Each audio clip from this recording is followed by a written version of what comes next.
limit switches, reed switches, both dry contact and mercury. We talked about the different types of photoelectric sensors. Then we talked about the capacitive and the inductive sensors, right? By the way, these guys are generically referred to as solid-state limit switches. And that's just a single name. If you look them up, if you type in solid-state limit switches in your search engine, then it will come up and give you both capacitive and inductive. So what's capacitive? Almost solids and liquids. We use these a lot for that. And of course, for some reason, I don't know what I'm doing, but we have two categories. We have shielded and unshielded. These are both unshielded, right? What advantage is unshielded is what? Take a wider range, right? And what's the advantage of shielded? More precise,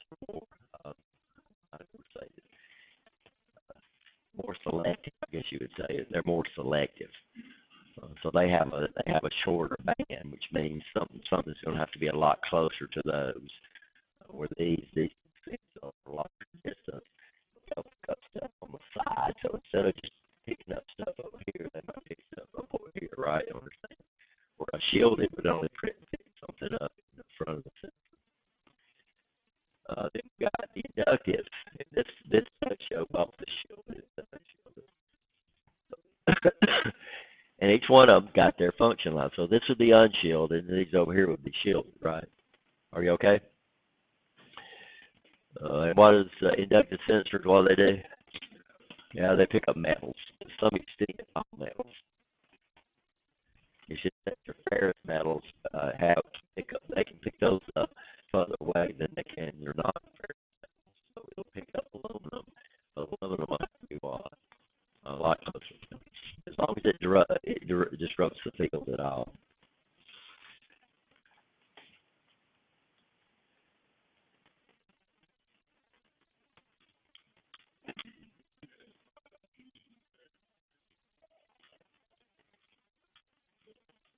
Probably that's the problem. I get outdated, and this don't look like.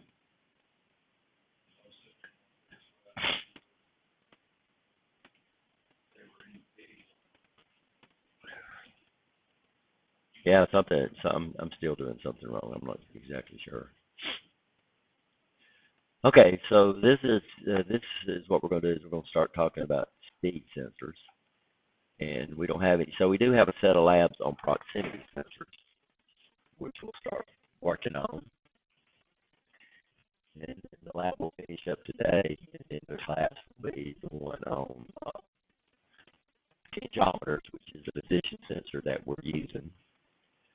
As soon as I get this to load. Here we go. Some people refer to this as angular velocity.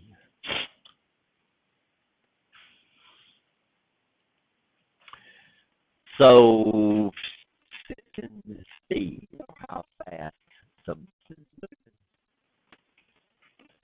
between points. Speed is given in time over distance, right? Like miles per hour, inches per minute, or something like that.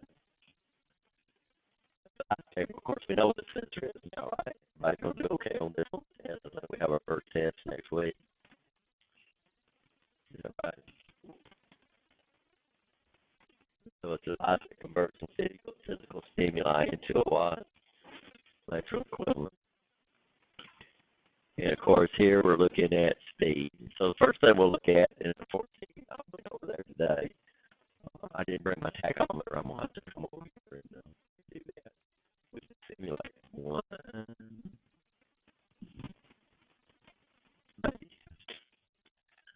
So tachometers, these are devices that give us an indication of speed. We have several types.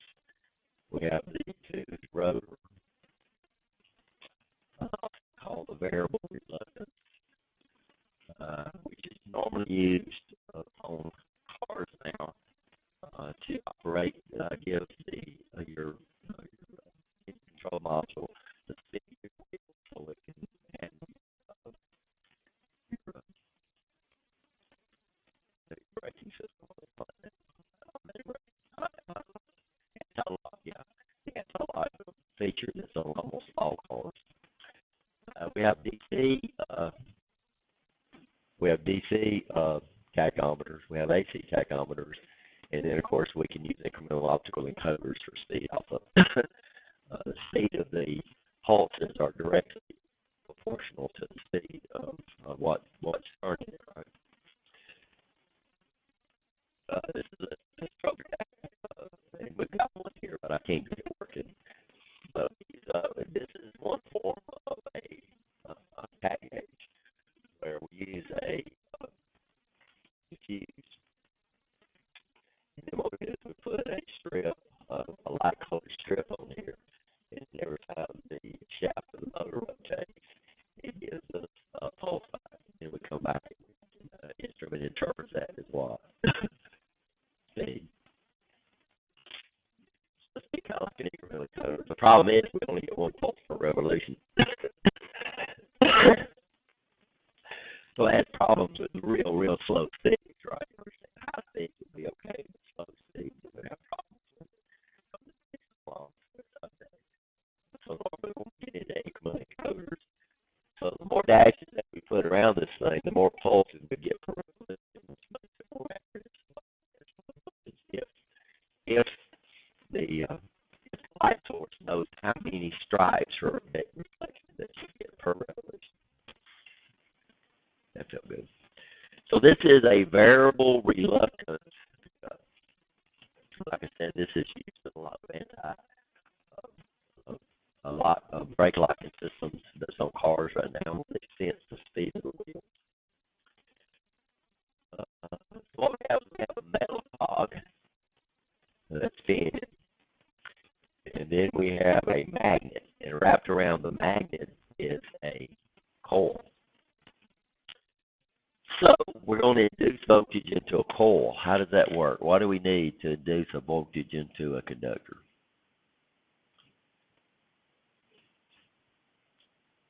Got to have what? No, that's what we're making. Got to have what? Got to have what? Got to have a magnet.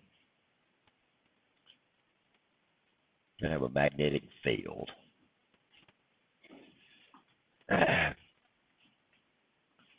What's the second thing we need? Well, conductors. We can induce a voltage into a conductor, and unfortunately this happens. We call it EMI. What's EMI? Electromagnetic interference. So if you got enough energy in your magnet, like from like a DC motor or stuff like that, you can induce a voltage into a straight piece of wire. But it don't have any energy or power available to it. What's the third thing we need?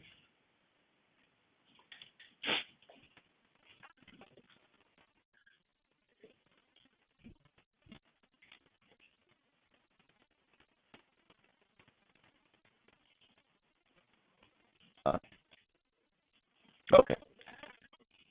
Yeah, that's what we do. So here we go. We got a magnetic field. Okay. So right here I have a magnetic field. This is not going to be recorded. I got a bunch of tons of wire. Okay, what am I getting? Nothing. That's all I did. That's all I moved. So to induce voltage into a piece of wire, we got to have motion. I can hold the coil stationary and move the field, which is what your alternator does on your car, or I can hold field stationary and move the magnet. That's that first. Your car keeps the field stationary, the wire stationary and moves the magnet. And of course, here I've got the magnet stationary because I can move that thing, and I'm moving the wire. But I've got to have motion.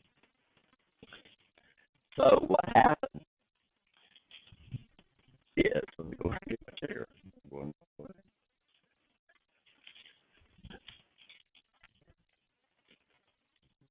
First time I've seen that.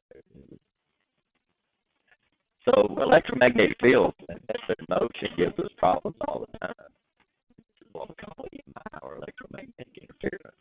Sometimes we get these dosages that we don't want, but a lot of times we get them that we do want. If it wasn't for this, there would be no such thing as generators, right? You understand? This is what Alabama Power uses to generate AC. So we have motion, and we call it relative motion, which means what? Either the field can move or the coil can move. What determines the amount?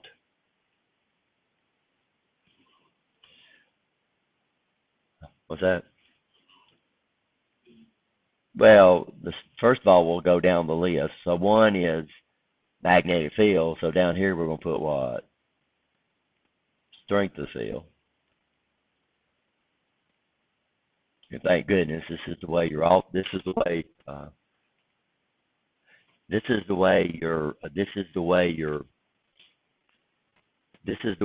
alternator regulates. So your regulator looks at the output. If the output of your alternator tries to drop down, it increases the strength of the magnetic field. If your output tries to go up, it decreases the strength of the magnetic field. So your alternator is regulated. It maintains a fairly constant output no matter what the speed of the motor is or what load you put on there. If it wasn't regulated, when you revved your motor up, all your lights and everything would burn out. And when you're sitting at a red light, nothing would work. Like on your Harleys sometimes.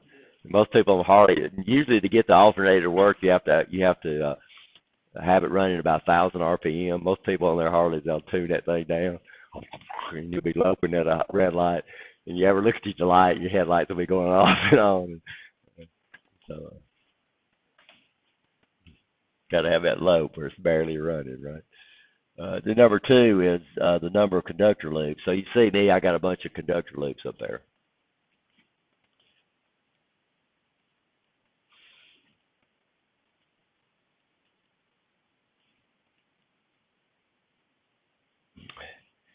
And then number four is the speed of the motion.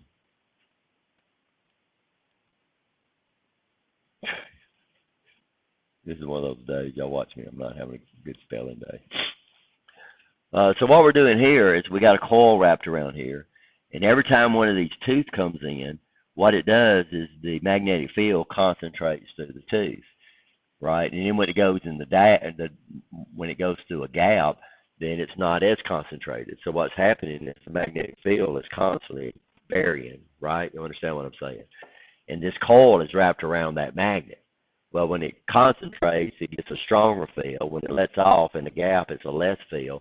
So what we do is we get little pulses out of this for every tooth.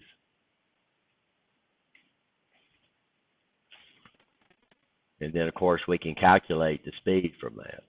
So how many teeth do we have on this? 1, 2, 3, 4, 5, 6, 7, 8, 9, 10, 11, 12, 13, 14, 15, 16, 17, 18, 19, 20, 21, 22, 23, 24, 25, 26, 27, 28, 29, 30. So we have 30 teeth.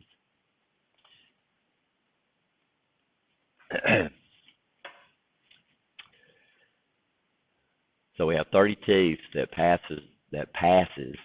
So every count of 30 would equal 1 RPM, right? Does that make sense? Well, it would equal 1 revolutions per second. So how would we do this? So if I was to measure these pulses out right here, these are going to be pulses per second. By the way, this is on the Siemens test. So that would give you the output of one of these encoders. And then how would we get that to speed? So I'll look at this. I'm going to be looking at it with an oscilloscope. An oscilloscope usually measures per second. So let's say I'm getting 100 pulses per second. So let's say the time between these pulses was 1 millisecond.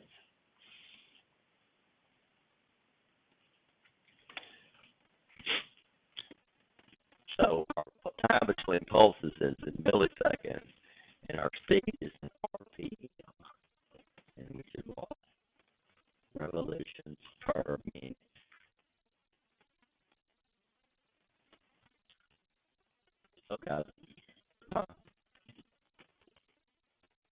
So what we would do is we would say, okay, 1 millisecond per pulse, right, per cycle.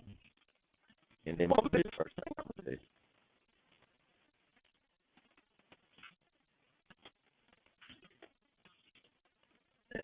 First of all, I got to get pulses per revolution. So the first thing I would do is I would take this and multiply it times 30. So one revolution would take 30 milliseconds, right?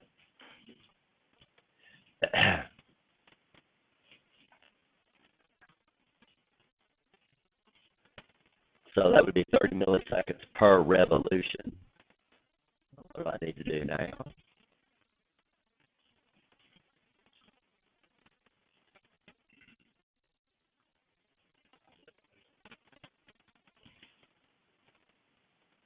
We're close. Come on, Dave. We're going from seconds to minutes. We're going from seconds to minutes. Well, close. First off, we need to take time and get it over to frequency. So how do we go from time to frequency? Anybody know? Yeah, so 1 over 30 milli. So what would that give me?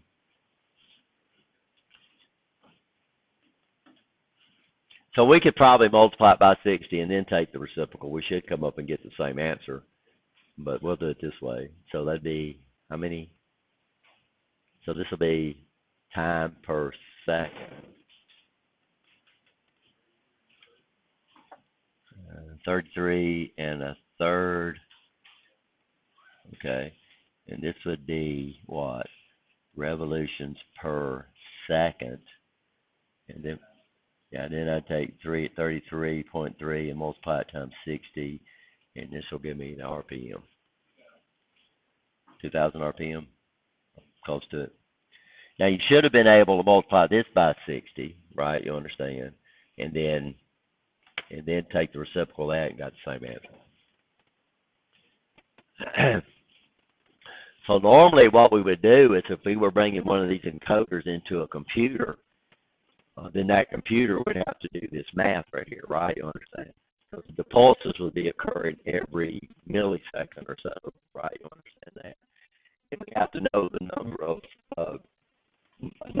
number of our pulses we get per revolution, right? You understand? Everybody okay? Then we multiply that times the what? Times the time per pulse times the number of teeth in the encoder, and then that would give us the number of pulses per revolution. Everybody understand? Yes or no? Then we got to go from time over to frequency, because RPM is a frequency, right? Revolutions per minute. So about 3,000 RPM. Pretty good. So this is called a variable reluctance, or a two-speed encoder. That sensor up there is called a variable reluctance sensor. You can look it up on the internet, and most often they'll come up and say currently they're being used for anti-lock brakes. And that's what they're doing. They're sensing the speed of all your wheels. So if this wheel locks and this wheel is still spinning, then what's it going to start doing? It's going to start pulsing your wheels to keep them from locking up. Ever slam on your brakes and like that? Let your anti-lock brake kick in.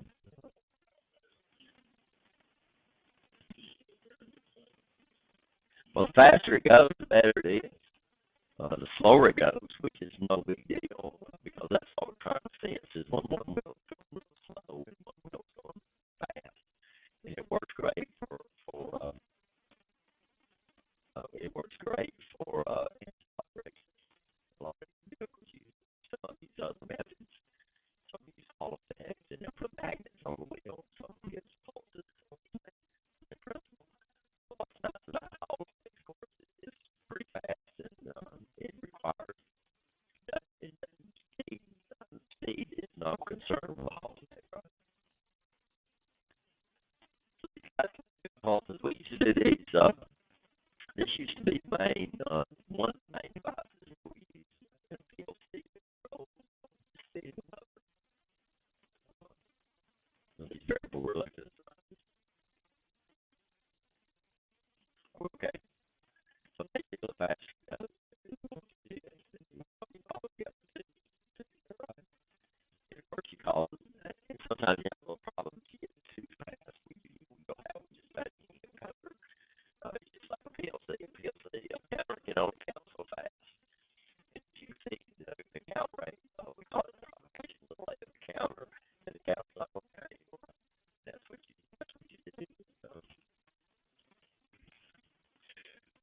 to have this many teeth. It's pretty standard. And this will be the same thing we'll do for incremental encoders too. But I think the one on the test is on the Siemens test is a variable we love just like this. In fact, I'm sure it is. But it would be the same feature. We got one of these. We don't have a variable like this. We used to have a Siemens. We used to have a Seco motor drive, which was speed control. It controlled the speed of the DC motor, and it used a variable to pick up. But somebody got rid of it. I'm not going to get into that any further. Unfortunately, at one time they put a person in charge of the career tech program, which was his field was public relations. So he was under the impression that if it looked old, he didn't want it around. So he came into this lab one day and had a big dumpster put out here and got some of his buddies, and he decided what got thrown away and what got kept. Yeah, that would have been nice. They got rid of some neat stuff because it looked old.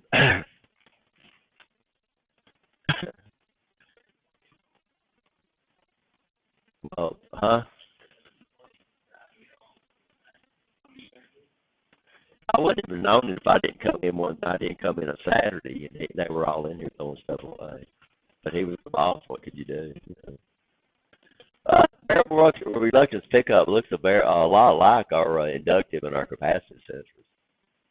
And what's nice about these things is they don't care about dirty environments, right? You understand? They operate in really, that's what makes them really good on fixing those tires or the hubs. Next thing we'll look at is generators. So what determines the output of a generator? Well, if I don't change the magnetic field, so I use permanent magnets. So normally a tach generator, we use permanent magnets. So what don't change? The strength of the field. We don't rewire the thing. So we don't change the number of our conductors. So the output will be directly proportional to the speed.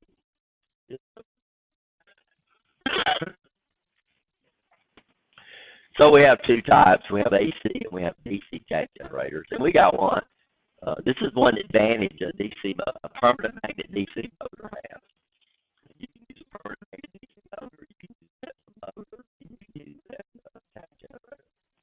So we got a little unit over there that I meant to bring over here today. We have a little permanent magnet motor attached to another permanent magnet motor. We hook up one and we extend it and we measure the voltage on the other. And it is really, really linear. These things are really, really nice. But it's an analog output, which means if I bring this into a computer, I have to do what? I have to go from an analog to digital converter. And most of your PLCs have this feature available either as an option or as part of the PLC. The Siemens 314 CPUs have analog inputs and outputs on the PLC. The out rallies that we had to get the analog option.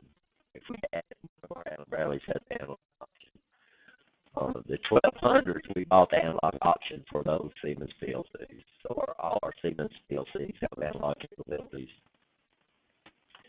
Which brings up another feature. So, DTACs.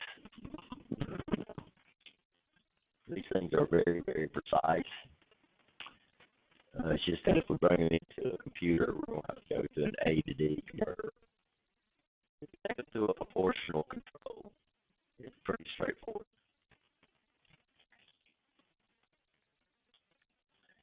And I don't know if we'll get time to talk about that or not.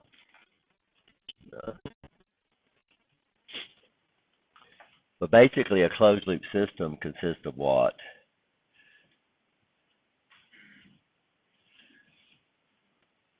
It consists of a set point. What's the set point? That's what you want it to do, right? You understand? So it's pretty obvious that you got cruise control on your car. So when you engage that cruise control, there's a button on there that says set. So what are you establishing? You're establishing the set point. And then you got a what? Then you got an output. And then you got what? You got a sensor that gives you what? Feedback. This is basically a closed loop system, especially dealing with analog.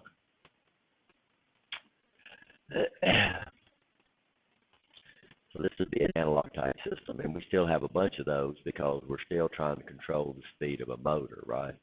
When we control the speed of a motor, we're going to do it with analog, right? You understand that?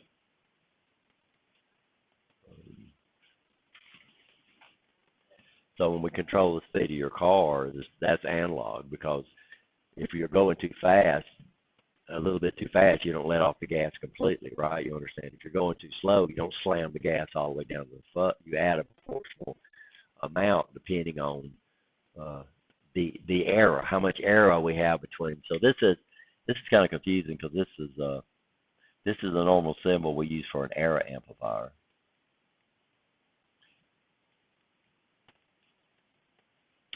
And of course, in Siemens PLCs, this is the same symbol they use for indicator lights. So we got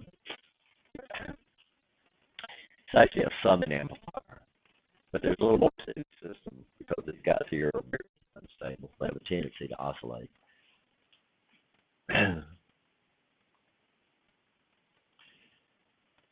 So these are DC tags.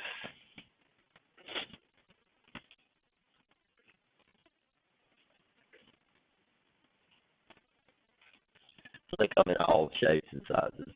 Now the problem with DC, and I don't know if I brought one of those over, is that by normal tendency, when a coil rotates to a magnetic field, what type of current does it create? It creates AC. So you can see that if I was to take this and rotate it, so on a DC tag, the magnet is stationary. Field is stationary. And so what we're doing is we're rotating the coil. And if I don't do something, then what will happen is that it generates AC. You'll see it reflect. And then the next one, so by default, it generates AC. And this is why AC generators are cheaper than DC generators. So somehow what I've got to do with a DC generator is I've got to mechanically or electrically take the AC that's being generated by the coil and convert it into what? DC. Now what we do, what's done, is they run this to a switch box that's on the end of the motor that we call a commutator. And I don't know if I can find. I know we got some somewhere, and I've got one over there. I don't know if I brought it. Let me see if I brought it. Now, that's the problem with teaching classes in different buildings. You got to remember to bring all your stuff.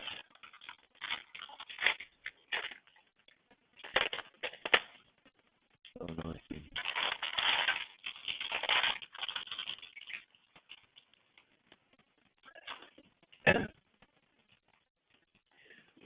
let me pause this and go back here and see if we can find the DC motor.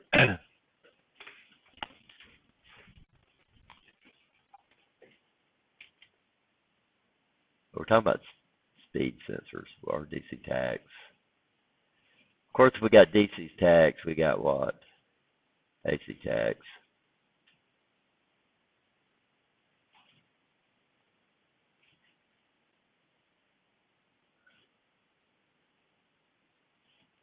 So I don't see it up here.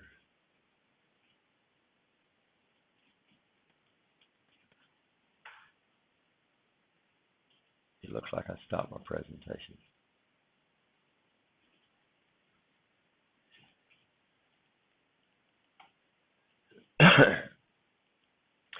So this is the DC tag voltage versus our regular RPM, and you can see it's really. So first thing we probably need to know is the maximum output and how fast we can spin it. But once we get the right tag, then this guy here outputs pretty much, well, we call this a linear. A linear means it varies with a watt. Straight line. So that means if we measure 10 volts, what does that mean? It means it's running at about what? Well, here's 2. This would be 3. This would be 4. Yeah, so right around. But if I knew this voltage here, then I can get what we call a transfer function. Normally we do it right here. So what does it say I'm going to get? It says at 6,000 RPM, I'm going to get what? 18 volts. So what's my output? What's my input? RPM, right? You understand that. So my transfer function would be equal to 18 divided by 6,000. And what does that give me?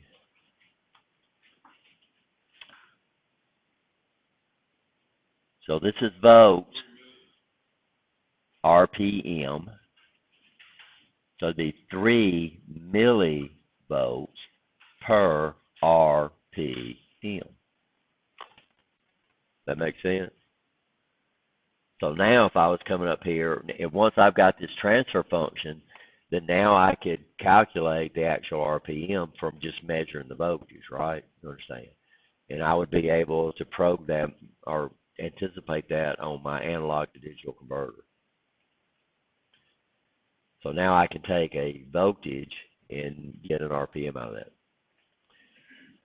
So if I was running at 3,600 RPM, what would be my volts? Well, I'd take this and I'd multiply it by 3 millivolts, right? And what would I come up and get?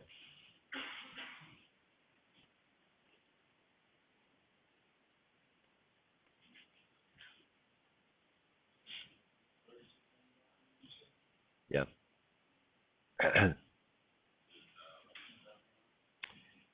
This is milli. 3 millivolts for every RPM.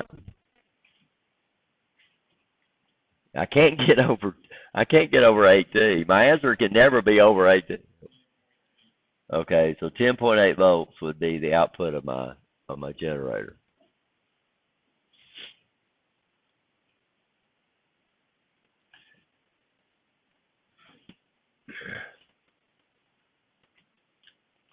So what if we came over here and put the permanent magnets in on the rotor or the rotating part, and then over here my stator was stationary. Okay. Then when these magnets spin north-south, it would induce an 8. So north would give it one polarity, south would give it the other polarity. So I'd come up and get what out of this? I would get AC. But what advantage does an AC tag have over a DC tag?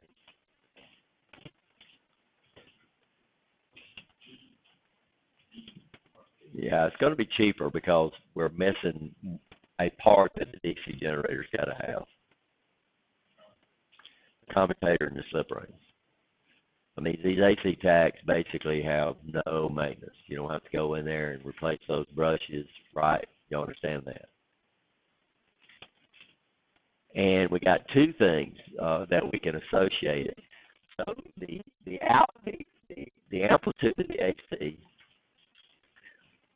would be one way we would get the speed. So the faster we turn it, the more AC we get out. Right? You understand that? The slower we turn it, the less AC we get out.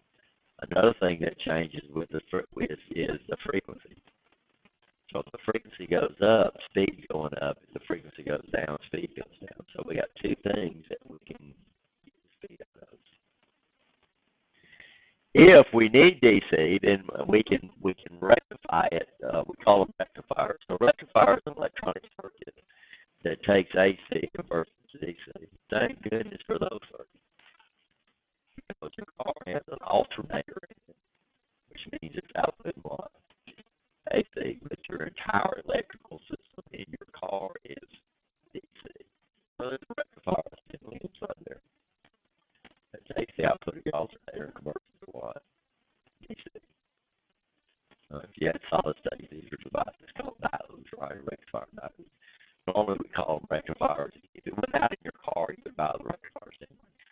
A lot of times the rectifier assembly is inside the alternator now. Sometimes it depends on the automaker where that rectifier is at. Sometimes they'll mount it on the firewall, and then sometimes it'll be inside the alternator. So that's another thing that can go bad on your alternator. That would be very easy to fix.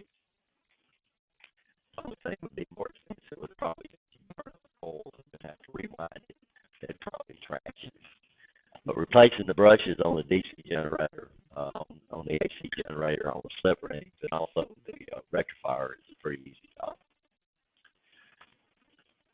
Well, less than $200, right?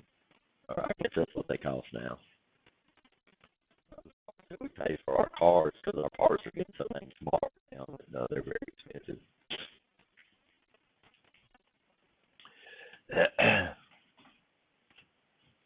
I had a motor go out on my HVAC system that didn't have a relay that controlled that. It turned the motor on. It was done electronically. So you change the speed on those motors electronically with the motor, and it went out. Luckily, my air conditioner was still under warranty. Still is too, guys. I don't know how long the warranty. I hope it don't go out for long. Because the compressor went out on it too. So the tach generator will be connected to whatever's in motion. I want to sense the speed. We could hook it up on a rack and pinion type. So the tach generators are going to be rotary motions, but what I'm trying to sense the speed might be linear, right? You understand? So we have what we call rack and pinion. Y'all heard that? So you go from a vertical thing that's got teeth on it over to a rotary thing. So what we used to do years ago to turn your car. This is taking the motor shaft, and then they're taking the motor, and then this is a gearbox, and then they're attaching this to. By the way, you can either attach it to the gearbox, but you got to understand you might have to do a little math because your gears change speeds, right? So if you go from a low speed to a high speed, a small gear to a big gear, what y'all gain? You may know, small to big. Small to big. We slow down, but what do we gain? Torque, yeah. By the way, this is a big discussion that people have. So whatever this tach generator puts out, it takes more energy to turn it than it produces, right? You understand that? So this always comes up, and there's actually videos on YouTube where a guy takes a generator and hooks it up to a motor, and then he appears to take the generator and turn it back and feed it into the motor and run the motor off the generator that the motor's turning. Can't do that, right?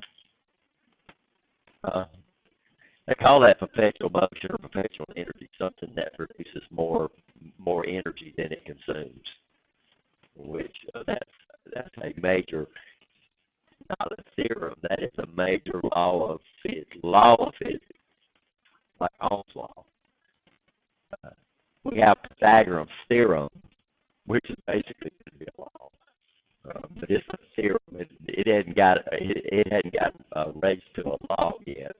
And then we have Ohm's law, so it's a law of physics, right? You understand? And so this generator is taking more energy to turn it than it's what it's producing. Sometimes we ignore the efficiency of these devices because they're getting really, really high. Like transformers have an efficiency of over 95%. So normally we say power in, power out, and power in are equal to each other, but is that true? If we said approximately equal, that would be true. If we said equal, then we say that can't be true because that means it takes no power to run the transformer, right? So transformers are pretty efficient. If I'm going to bring this into a computer, I got to bring it into a what? ADC, what is that? Yeah, analog to digital converter. And this is going to give us, this guy here will give us a binary number that represents the output of the tag.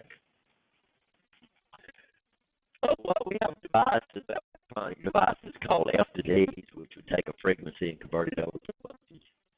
These are there, those ICs. We got a little MG set. Over. I'll have to do that next class. And it's got the AC generator. Originally, when we had floppy disks, actually floppy disks. Floppy disks could flop. This was our transportable media that we used for a long time before we got these USB drives. These are mostly for our transportables. So I was going to move stuff from the computer. We recorded on a flexible tape. Read that stuff and record it. You had to run it. You had to record it and read it at the same speed because they were the bits were set out. So if you read it back faster than you recorded it, you would get it wrong. You would read it wrong, right? You understand? So they had speed regulation on the floppy drive. So the little MG sets we got are off floppy drive, off 5.25 inch floppy drive that we took out, that we took apart. That we got over there. I think all the little MG sets have been put out. So it's an MG set. It's a motor that turns a generator. So MG set. Sometimes it's a gas motor. You got a generator at your house. You got a gas motor that's turning on an electric generator. That would be considered a MG set. Electric motor that turns an electric motor. What they also call it MG set. Sometimes we do that. We had an engine out of US Steel. We had an induction heater that run on 600 hertz.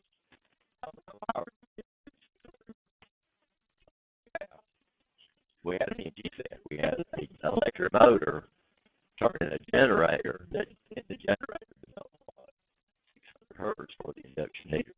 Of course, now we wouldn't do it with an engine set. We would do it electronically. So A-to-D converter, binary computer, and then of course to program this, you would have to know now you'd have to have another transfer function with what binary number represented that voltage, right? Understand that? So this side's got 1, 2, 3, 4, 5, 6, 7, 8. So it'd be an 8-bit A-to-D converter. And so it would have 256 count combinations. Starting from here, which would be 0, right? And would go all the way up to here, which would equal to 255. So over here, what did we say a while ago? So 3 volts represents 3,000 RPM, right? Well, then what I would want is I would want 3 volts, or the maximum output, and I would divide it by what? 256, and that would give me the binary number that would represent each volt. That makes sense? Or we would take the maximum we get out. Just don't tell us the maximum we get out, and then we would divide that by 256, and that would give us our volt per count. So when you get into that converter, it gets a little more complicated, because then you have to bring that into a computer program. And so if you're dealing with a PLC, then you would have to know that transfer function, because the PLC A-to-D converter is not going to give you a volt, it's going to give you a count, right? You understand? And each count is going to represent an RPM or something like that. I think the Siemens have 10-bit A-to-D converters, which means they can convert it into 1,024 counts. So the more bits you have on your A-to-D converter, the better the resolution that you have. What you do to get this guy, you do what? You take the maximum you get out of your sensor, then you divide it by the total number of counts available, and then that would give you your volt per count. And what's nice about PLCs is they're computers, so they'll display this count in decimal. They don't give it to you in binary. So you'd say, okay, you know, 563 would equal to 15 or would equal to 100 RPM. So you put that inside your PLC program. All you need to know is the number of counts that's available, and this will be the information that would be on the A to D converter that you get on your PLC. So how would you do that? The maximum output of your sensor, the maximum analog output of your sensor, you divide it by the total number of counts, and then that would give you the RPM per count.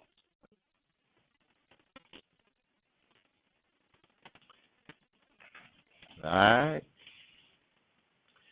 And this is an F to D converter. These are available too. We could use this on an AC tag, or we can take the output of the AC tag and then rectify it and bring it into a regular analog to digital converter. Most of your A to D converters that are on PLCs are not V to Fs. They're looking for a watt DC voltage. The maximum we can put on there is 10 volts. So it'd be 10 volts divided by 1,024. That would give us our steps per volt, and then we would have to transfer that volts to RPM. Right? You understand that? So you're dealing with a PLC. So your analog sensors that come into a programmable logic controller are going to have to go into an analog input. And all the analog inputs I know of on PLCs are not these guys. They're what? DC. And so they're going to give you a certain count. And this is going to be automatically on 10 volts. Because 10 volts is standard for analog inputs on a PLC. Every PLC I've ever done. Even robots, by the way, that have analog ports on them. 10 volts.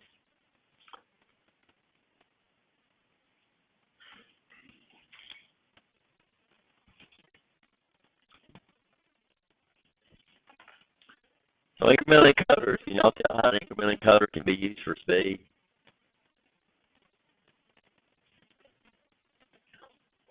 Yeah, just count the number of pulses, right, per revolution. So the incremental encoder is going to be just like this guy back here. We do it exactly the same way that we did this guy. So I would need to know the number of pedals on the incremental encoder. Now remember, incremental encoders are not, they use optics, right? You understand? So they'll be filled up and they usually have a proximity sensor on there. So every time that little thing passes by, then we get a pulse.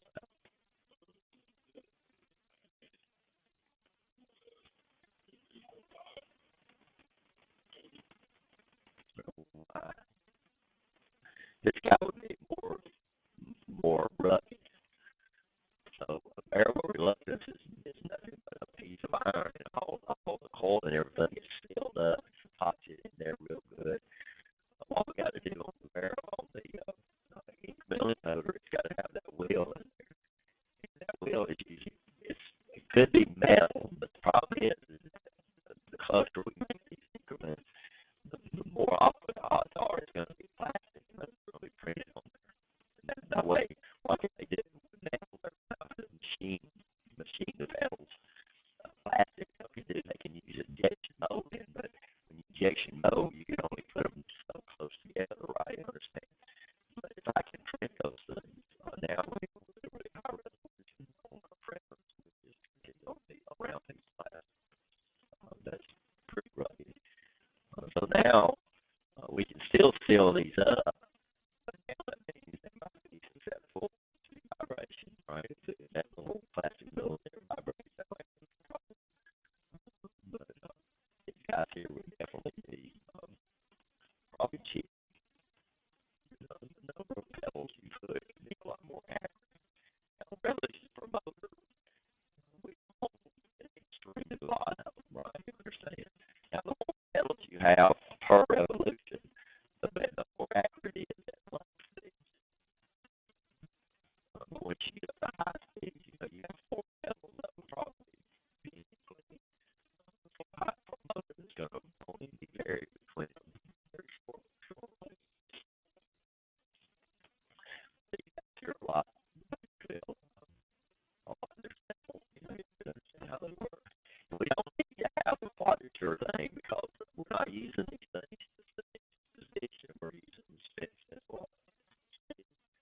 If I need, but what's nice about it is I can use it for both, right? You understand? So I can use it where the optical sensors, and not only the rate of the pulses, which would be the speed, and then would be the watt direction. So what's not funny when it cover we see some both watt position and speed. So most of your industrial robots use these guys. They use them for watt, speed, position, and speed. I think we showed y'all the incremental encoder on the robot over there, and those pedals, they look like a piece of gray stuff around the outside there because they were so close together.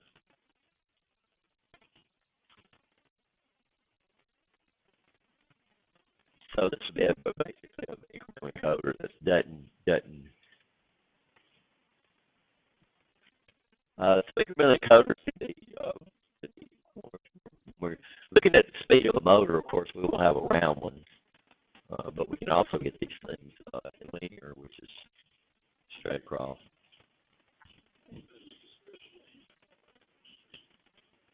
Don't know. That's a really good idea. I don't know. I hadn't been into the production of these things.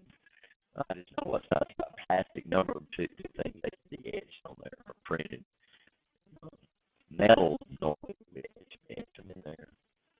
We can hardly stamp them. The metal ones would be a lot more durable than plastic. They could use magnetic ink, and we could use different information off the coders. Normally they're just regular opaque, not opaque ink, and we use optical, use through the beam, right? So we use a transmitter and receiver. And these guys here can operate at real high speeds. They're pretty simple. And normally we call them tach generators. So normally they're tach generators, they are generators, right? And these guys we used to call them encoders because they would give us a digital output. The tach generators not going to give us a digital output. The tach generators are going to give us velocity, or speed, incremental encoders. It's going to give us a digital output.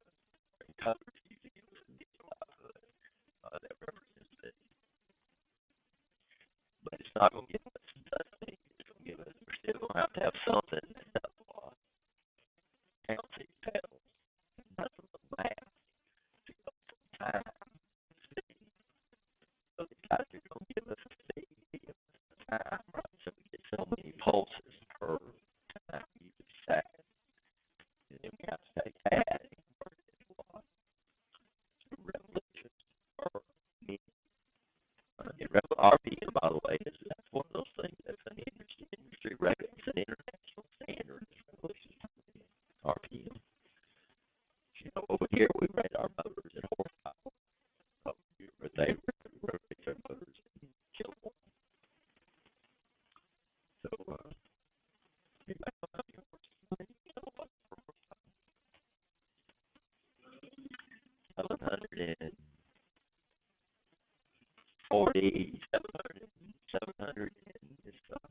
746 is what we use. It's actually 745.7. Some of them would be 742 watts per horsepower. Goes 745.7 is around. And that's watts, that's not volt amperes.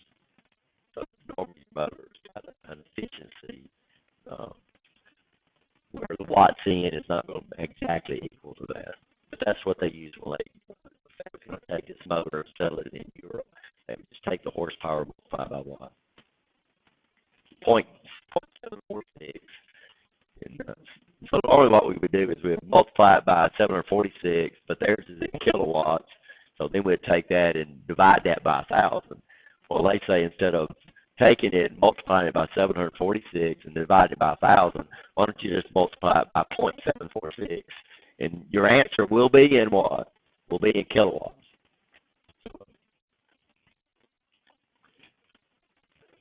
So guys, so let's what else? What other devices could be used to sense speed?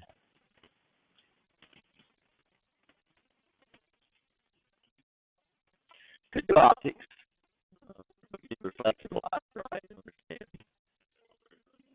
Radar don't use optics. Radar uses sound. So it uses a sound pulse. And what it is, it'll send a pulse out, and then it'll send the next one out, and it times the difference between how long it took to get back, how long it took from the first pulse and the second pulse. Um, would radar calculate speed. We can do the same thing with light energy too, right? You understand? Bouncing light off because light travels at a certain speed.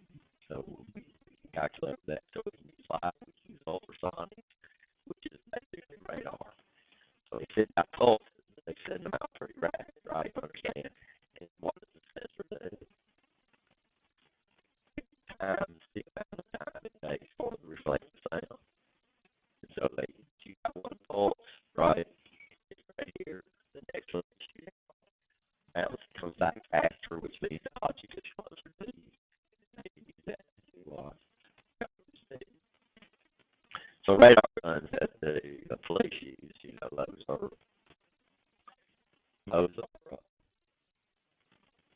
you use that same basic. Of course, a lot of them go into optics now where they shoot out laser beam and they use it a lot for the reflection to get back. And what's nice about those is that they're really hard to pick up with those. Yeah, well, they can do that too. That would be optics. So they snap two pictures of you. What do they do? Calculate the distance between two frames. So if they take a picture, they take the picture at a precise rate, and they can calculate how far you travel in that distance, and then they can calculate speed there too. But yeah, now they use them mostly for running red light. I didn't say they use much for speed, but that could be done.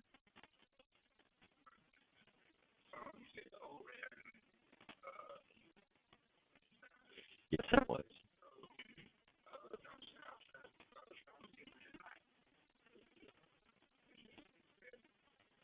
You don't let's gravity at night. Travel sound travels different, not in time. Sound travels exactly the same distance, but it kind of varies. The speed of sound varies with altitude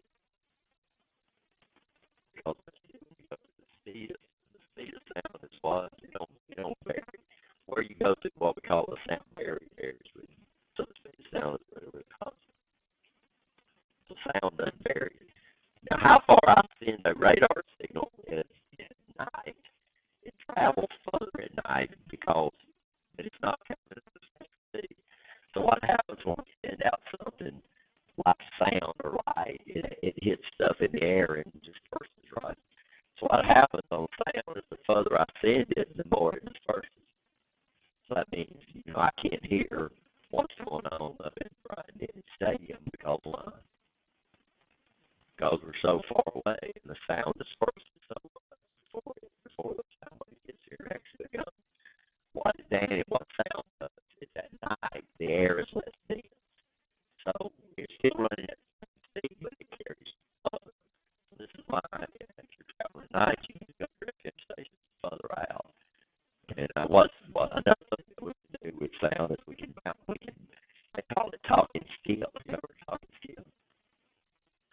Where real night actually bounce radio waves off the stratosphere. So imagine that's off. So if you're ever a hammer on talking skill, that's what they're talking about. They can talk to people on the other side of the world about aiming their antenna up and letting it bounce it off. Talk to you better at night than they could today because of the density of the air. That makes sense. So travel at speed of sound is pretty much well said, right? It's pretty accurate. So I mean, if I send out a sound wave and then I time how long it takes to get back, then not only do I know how fast it's going, but I can also know the position. So we got radar. So radar is not only using that reflective sound, but it generates those pulses that will ring. And then what can it do? It can tell where um, not only how fast these devices are moving, it can also do what? Tell their location, which is what we do with ultrasonics. Ultrasonics doesn't have near the range, and when I'm in a factory, I'm not basically concerned with 2,000 miles of a plane, which is 2,000 miles. I'm just concerned with if it's in the position of a certain range.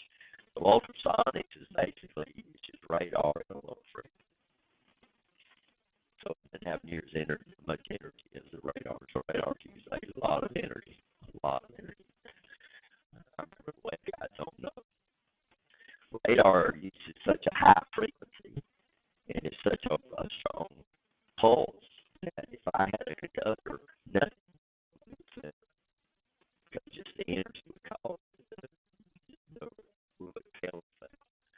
The radar we use what we call waveguides, which is nothing but a hollow tube because the inside of the conductor would never be used anyway. So your microwave, if you look at your microwave and look at that, what's taking that energy from the microwave and driving it over the hollow tube because the energy would repel each other. You got together, right? But so it travels out the outside conductor. So you use that waveguides on your microwave oven. If you ever take a microwave oven,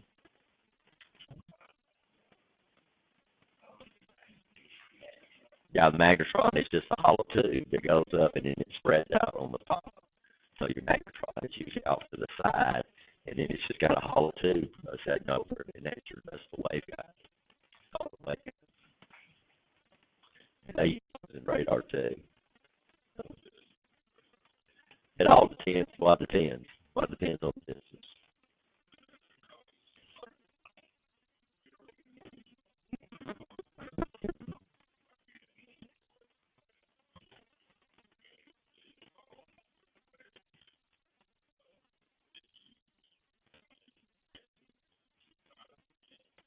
Yeah. So what determines the range is how much intensity you put into things. Right. So how much reflective energy I get back. So what do you do when you're at a place that has an echo? You get the best echo. The louder you scream, right? You get in there, you whisper, you don't get an echo. So you're basically that sonar, which is the same principle as radar, but radar uses electromagnetic waves, which means they're in such a high frequency that we can hear them. So it all depends on those things run off of what the batteries in it. Yeah, so you get some of these radars, in the Air Force and stuff. You're talking about sure enough energy on those. Yeah, a lot of times they have dedicated generators. Especially on ships, they'll have their own dedicated generator that's running nothing but the radar.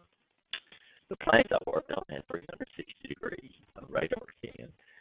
So it had a front radar dome, and then it had the back, and they were synced to each other. So this would give you 180 degrees, and the back one was thicker. But we picked it up, and so when you looked at the radar, you had 360-degree radars between all those. Most commercial airlines just have radar in the front. But all commercial have front-facing radar, but we had to find ships out in the ocean, and that could be anywhere. So the D3 right is 360-degree radar sweep. I'm laughing because anybody that was a common joke they put on people that would come in and fly. Because they had a little joystick back there where they could scan the radar real fast and move its intensity different ways so they could point the radar. And what they would do is they'd get back there and tell people they could fly the airplane from back there.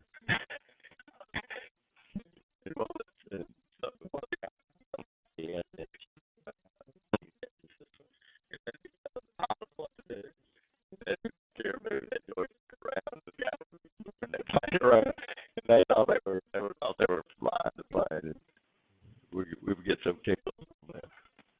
it was always fun for people to come in and want to know how something worked. How does it work? What we did, we usually just made a bunch of little because we really had no idea about this tech stuff, so we'd throw all this stuff out there. Then of course, we'd go back and laugh about it. But especially these officers, they'd always want to know. These pilots would always want to know how the radar worked or how the inertial navigation system works and all that kind of stuff. So let's take a break. Okay. And so we'll probably do a Thursday is we'll start off in lab, right? We'll do a lab on our position sensors. So our first set of labs are on position sensors.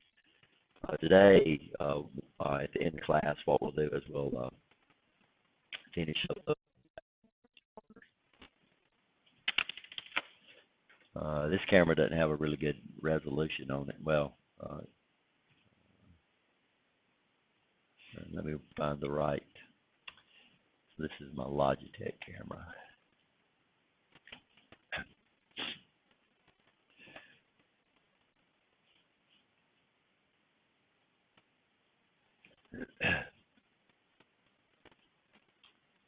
I can't figure out how to make it go full screen.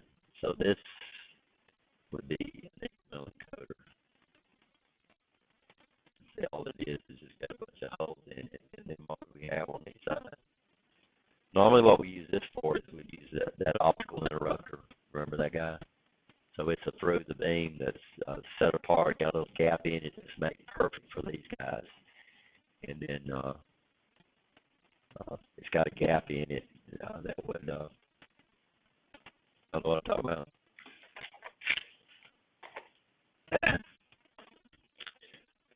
So we have this set up. We have set up this guy.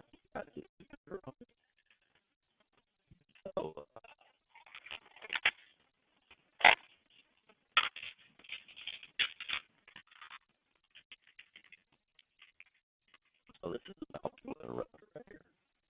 This encoder would sit right down in that groove. And,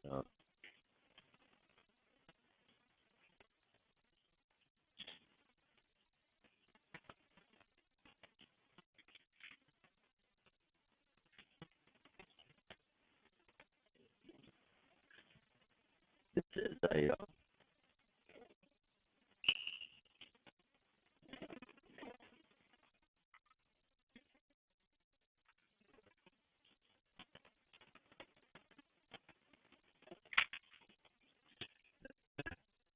look at it.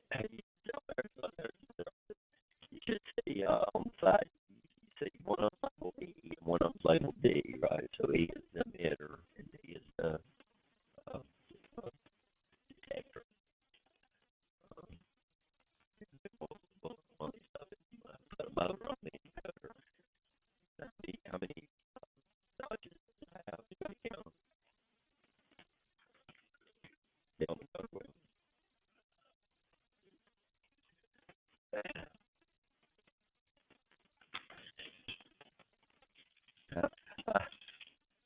I was kind of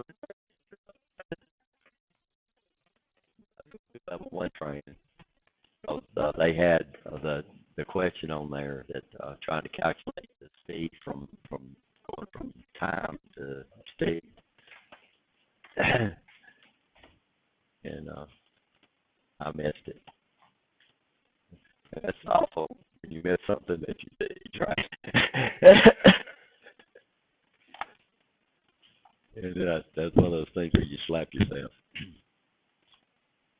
Yeah, I forgot to multiply by the number of teeth when the thing came off. So there is a question like that on these encoders. It's on the level one test. So a lot of the questions that you'll have in this class is going to be off like an example of that certification test that we're offering.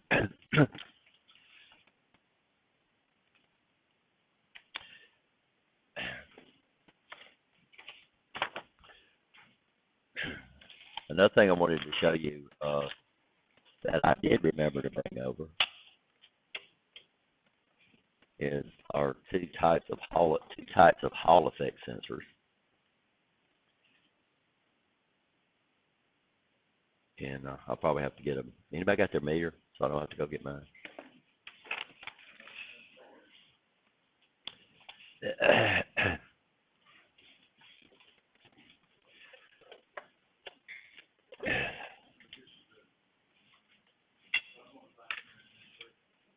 We got one. Just put that right here.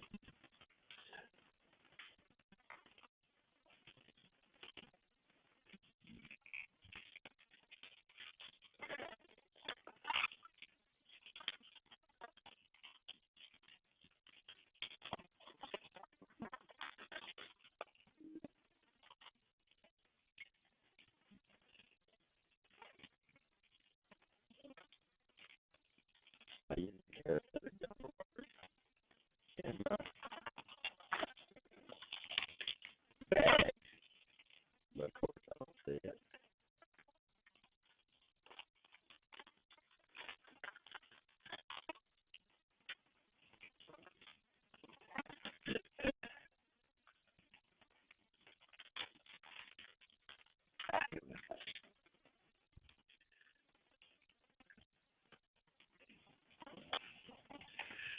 So these are Hall effect sensors, and what do Hall effect sensors do for us?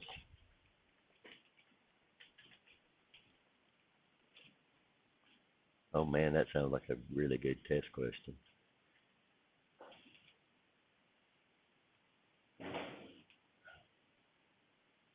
Nobody in here knows what a Hall effect sensor does.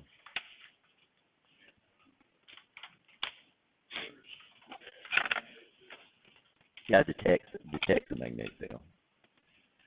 So let's see, my pocket here. So the two types we have up here are what we call a latching type and then a linear type.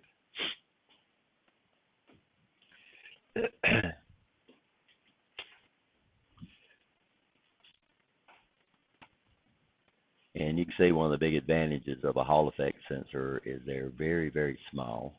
So they would literally take these and put it into something that made it.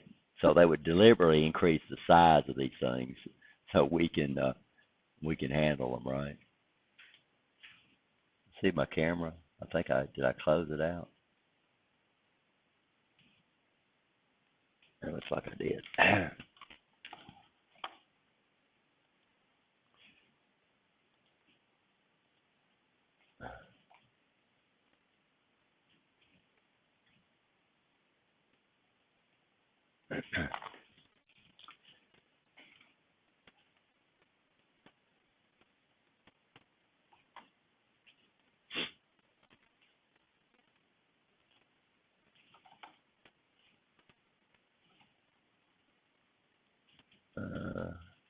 Trying to get this on camera, but y'all could probably do a little better if y'all came up here. This way we can record it. So video, is that the one I clicked on a while ago? Okay. So here's our two Hall effect sensors right here. See them? Little tiny things right there. Okay, y'all come up here.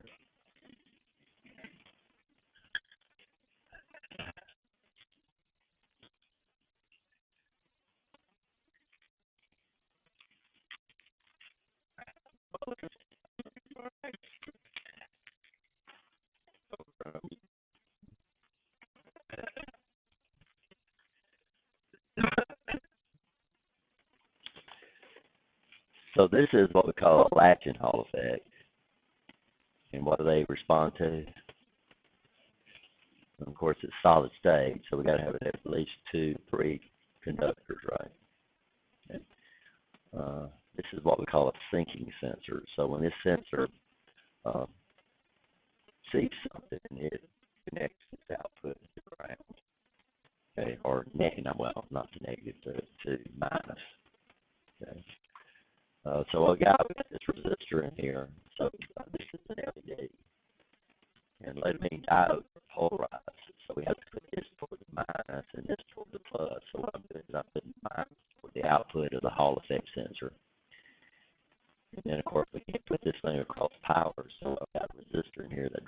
difference of the voltage.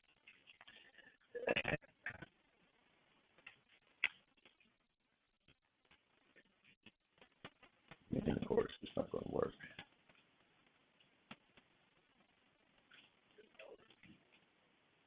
Yeah, I got about 9 volts.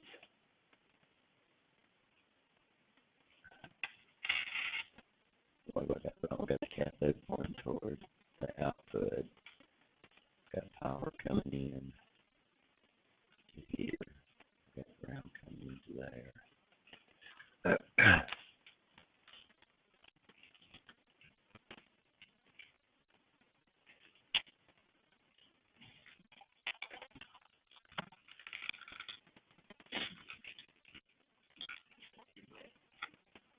Yep. In the old meters, they didn't have this feature right here. And what they realized right off the bat, if your meter leads get pulled off like that, and you got in a power circuit, you got problems. So now they automatically code it. So see if we got power coming to our Hall effect. Be pretty careful. Got nothing there, Debbie. I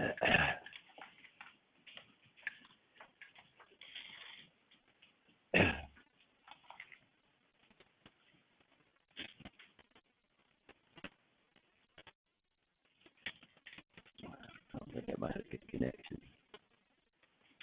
Okay.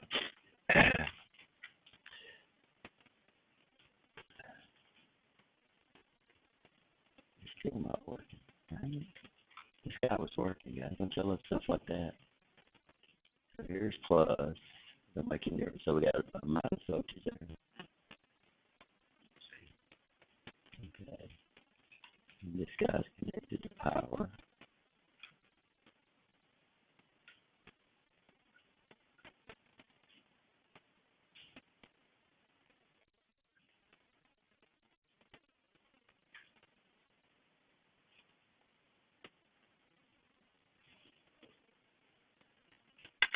Could be. But I wouldn't think so since it was just working the other day. But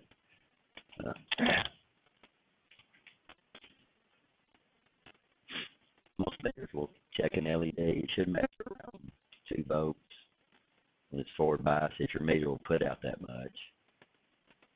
So I'm going to put this on what they call the cathode. So the cathode is the negative side, and the anode is the positive side. I'm going to come up here and put my minus on my cathode and my positive on my anode. If I can.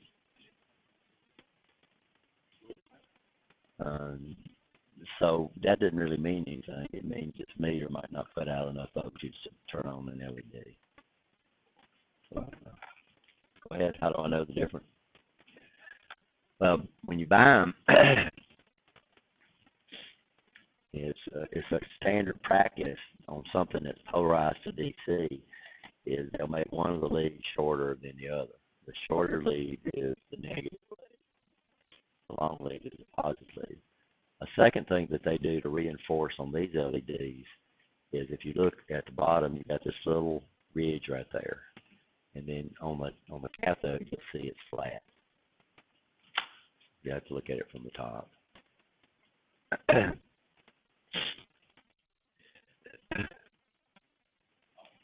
See the flat side? That identifies the cathode. Now, why they do that, normally they do it multiple ways, because if you're going to solder this in, a lot of people will come up here and clip these leads off before they solder it, and then you can't identify the cathode anymore. So the cathode, for these things to work, the cathode has to go toward the negative, and then the anode has to go toward the positive. So I would go to the output, which here is right there, then I would go right here. Now if I go from negative here to the output, okay, now we need to put it on both. And we'll see if there's anything there. So this should show us our power supply since it's not turned on. So if I come over and look at my output, it's not showing me anything.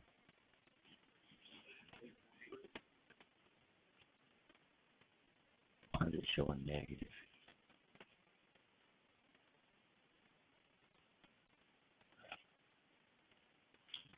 The leads are there correct, right?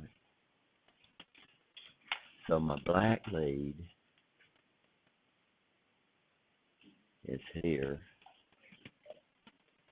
Well, it might be. So this should be positive right here. This is my black lead. This is negative. And this is, oh, the common is, okay, that's a problem. My colors reversed.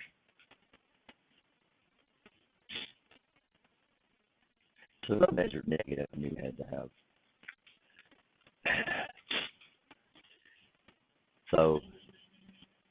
So it did what?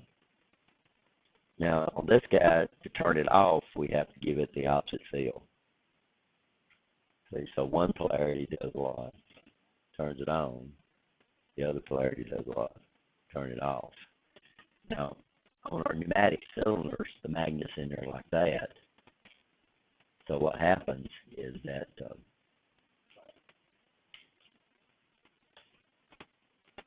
let me turn it around. See, so now it appears. So what happens is that when we get up the side, it's picking up one field. When I go back the other way, it turns. Let's see what's happening. Yes or no? So now, if this is on my cylinder, then I know when my cylinder is at a certain position. So this is the way the magnetic cylinders work. Okay, see that? But am I touching that? No. It's done a magnetic field. Now this is a linear. So what I'm going to do is I'm going to look at the output now that I got it hooked up right. So here's my output where the resistor's at. And what's it measured? Okay. Now notice when I approach this from this direction, it's doing what? Okay, it's going down. I'm going to turn the polarity around and come behind you. What's it doing now? It's going up. So we have a set point that says, okay, this is 0, right? You understand? And then one polarity will cause that voltage to increase proportional to the distance. And the other one will cause it to decrease. So we call this a linear. So it's an analog output. This is a latching, and this a what? Digital output. And you see they're identical. So why do we need 3 wires? Solid state. So look, what do we have to apply to them? So 2 leads are the power source, right? You understand? And then 1 lead is the output. Okay. This is syncing. This right here is syncing too. Well, I don't know what you'd say it is. This actually gives us 2 polarities. But all this does is when it's syncing means it when it's true, it connects it to the minus, right? You understand? If it's sourcing when it's true, it's going to connect it to the positive. Everybody understand? Normally they call the syncing when they call it an NPN, the sourcing they call it a PNP sensor. So, you don't need, when you get into solid state, you'll learn how a PNP transistor works and an NPN transistor works. But in sensors, that's what you need to know. So an NPN sensor is what? Syncing. A PNP sensor is what? Sourcing. You understand the difference? So this guy here, right here, would be syncing, right? Right? Because it outputs a minus. So that means that's why I have to turn my diode toward that direction. What happens if I turn it like this? Yeah, the diode don't work. The sensor's still working, but the diode's not working. So the way a diode works is that if you put it in there, what we call reverse bias, it just acts like it don't work. To get them to work, you have to put them in there what we call forward biased. So see, it was on all that time, but over here it just didn't do what? Because it did what? I had the polarity on my diode backwards. And once this guy's on, how do I get it out? I can turn off the power source, so I have to bring in the what? The opposite polarity. So there you go, guys. What are these? Hall effects. What do they do? Yeah, magnetic field. The digital type is going to give us, it's going to be on off. And your type is going to give us a output voltage that's proportional to the strength of the field.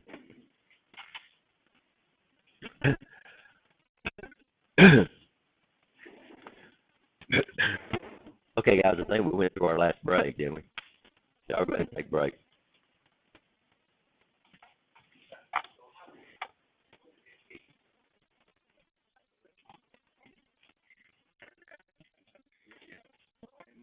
No, it's a position sensor.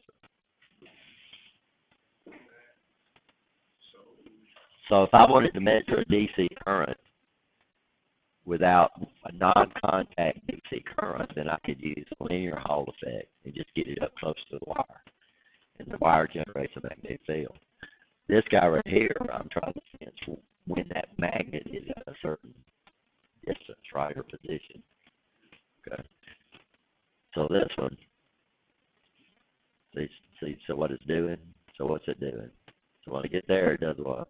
It turns on. Then when I go here, it turns off. So over there, when you're looking at these pistons, they got those Hall effects up there.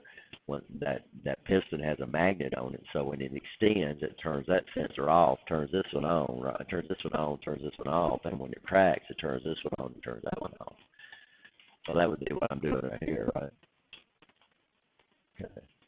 So I would put these on each end of the cylinder. So that's that big old square boxes that you got up there. Those are Hall effects. I'm sorry. The big square boxes are lead switches. The little tiny ones that's on the push, it's got a little, those are Hall effects. So the big advantage of Hall effect is they can be extremely small and still give you really reliable operation. The biggest disadvantage, of course, is they got to be powered up to operate. So magnetic reed switch don't have to be powered. So magnetic reed switch is going to have 2 wires. A Hall effect is going to have 3.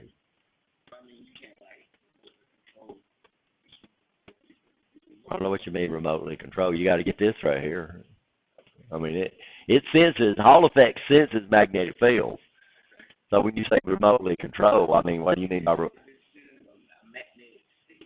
it's not sending a magnetic signal, it's sending an electrical signal that reference. So what is a sensor? A physical stimuli and converts it over to what? Electrical. So that meter right there is not measuring a magnetic field, it's measuring a voltage that represents the strength of the field, right? You understand? Understand. So this guy measures volts. That is a power supply, okay? So that's what that means is that this guy right here is an analog sensor. So this is giving us a strength. This guy right here switches at a certain strength. Does that make sense?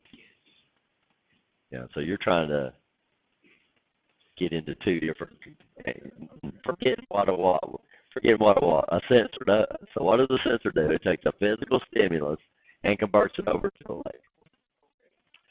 Analog and digital. Analog, digital is going to be either there or not there. Digital is going to be okay. The closer I get to it, the bigger it is. The further I get away, the less it is. So this is analog. This one is digital. So either that LED is what? On or off. If I can't put that LED over there, it would get brighter the closer I got to it, and it would get dimmer the further I got away.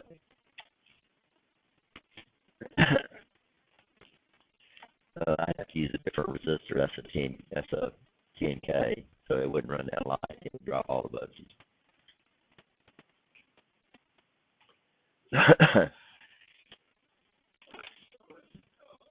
Yeah.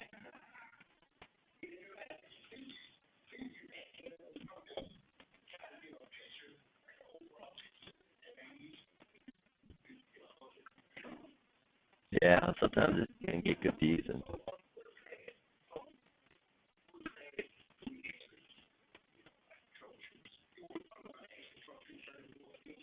No, we don't do trouble. We don't do checkerboard troubleshooting anymore because it's highly unlikely that you would have the opportunity to do that. So if you wanted to do circuit board repair, you'd have to do more in depth or probably fix that up on your own because probably there would probably be a 10% chance up here that you would ever run into those. So we're not going to dedicate it. It would take a lot of time to teach that technology. So, so what are we going to do? We're going to train. We're going to get training for 90% of the students or 10% of the students. So most of your troubleshooting now is system level troubleshooting. So to calibrate these things, you have to understand how the sensor works. But once they've been calibrated, so once I write a PLC program to take an encoder and convert it over to RPM, then it's out of the hands of the technician. So the technician needs to know, okay, if that thing's not working, if the sensor's not working, I'll replace the sensor. That makes sense. So here we're learning, but this class is a sensor class, so we get any more into how it works. That way, we need the ability to do a PLC. We might add that to our advanced PLC course. In fact, we got it set up where we can try to do that, where we can take the output of the encoder and then have the PLC convert that over to RPM. Well, if you do that, then you got to program that PLC. That PLC, all it does is count. It's got counters, and it's got some of them's got A to D converters. So that when it gets back 3 volts, that 3 volts is representing the strength of a magnetic field. But my PLC don't see it as the strength of a magnetic field. It sees a voltage, right? You understand? And then it converts to binary. So there's a little more to it than.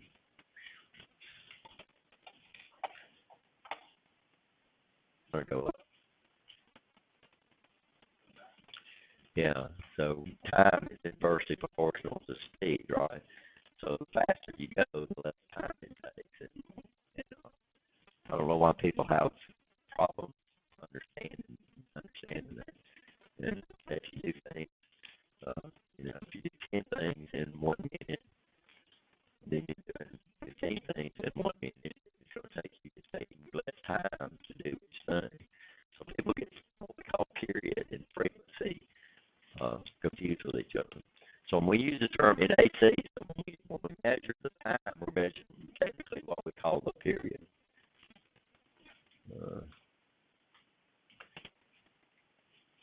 So what is the period?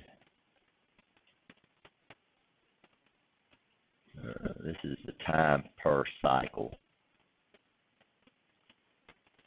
And then the frequency is the rate of the cycles.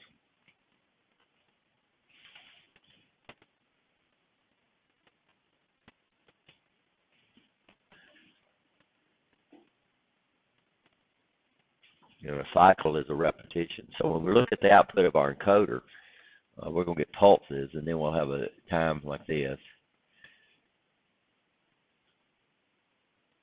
And these are going to be occurring at a time, right? You understand? And then what we're going to do is we're going to take the time and convert it into the rate, which we call the frequency. So if we know the time, then we can take the frequency would be equal to 1 over the time. And the time would be equal to 1 over the frequency. We say they're inversely proportional to each other. So anytime we take what we call the reciprocal, what does taking the reciprocal mean? Yeah, but it means divide that number into 1. And what it does, it always gives you the opposite of. So if I took the reciprocal of 5, I would get 0.25, right, which is the opposite of what? 5. So it's a fraction that would be the opposite of 5. So the frequency and the time are directly inversely proportional. So it means I can go from time, and people can't understand this because they're trying to transpose equations. So this is one of those rules where we're not transposing equations, right?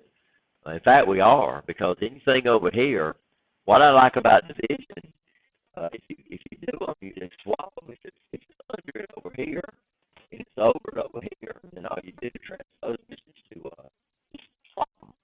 So this one that was on the top, over 1 over here, goes down on the bottom. This was on the bottom, goes over. So if you transpose this equation, you would come up and get what? You'll come up and get the same equation right here. But anytime they're inversely proportional, it means they're the reciprocal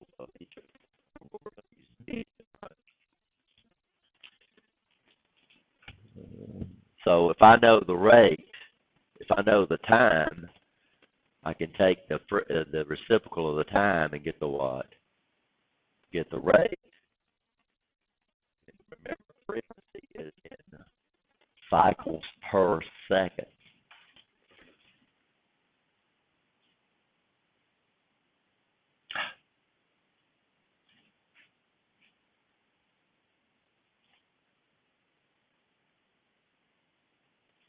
And what's RPM in it? But RPM is in what? Revolutions per minute. So what would we do? How do we do that? We take the time, and then what can we do? Then we just divide the time. We can do it different ways. So we're going to have so many teeth on our encoder. So if I've got 30 teeth on my encoder, then I would take this and multiply by what? 30. Right? So that would give me time per revolution. And then I would take the reciprocal of that. That would give me the rate per second. And what would I do? I multiply that by 60 to get the revolutions per minute. So, and that's on one example on the Siemens test, and that's the question that they threw out in class, and I missed. And this truck really liked that because he got to the point where he would skip over me when he'd ask questions. That's true. If Donnell was still alive, he would tell you. He would back me up on that. All right, guys. So what do we need to go ahead and finish up our lab? Need our protractor, right? I think did y'all got y'all's protractor? Hopefully I ran off some more. I know you don't have one, Tim. Got the pots. We got our pots right here. Hopefully you got your voltmeter. Everybody got a voltmeter? Yeah.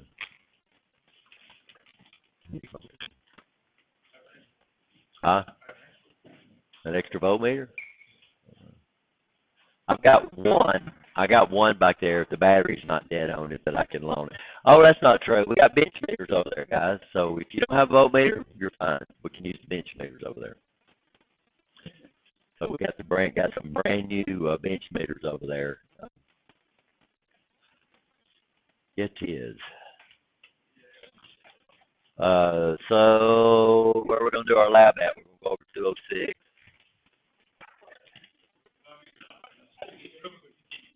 Should be unlocked. That's where trainers are at.